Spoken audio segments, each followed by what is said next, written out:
నీ తల్లి మోసేది నవమాసాలేరా, ఈ తల్లి మోయాలి కడ వరకురా, కట్టె కాలే వరకురా.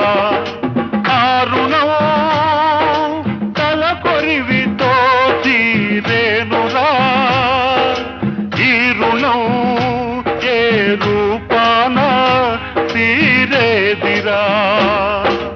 ఆ రూపమే ఈ జవానురా, త్యాగానికి మరో రూపు నువ్వురా. జననీ జన్మభూమిశ్చ స్వర్గాదపి గరీయసి, స్వర్గాదపి గరీయసి.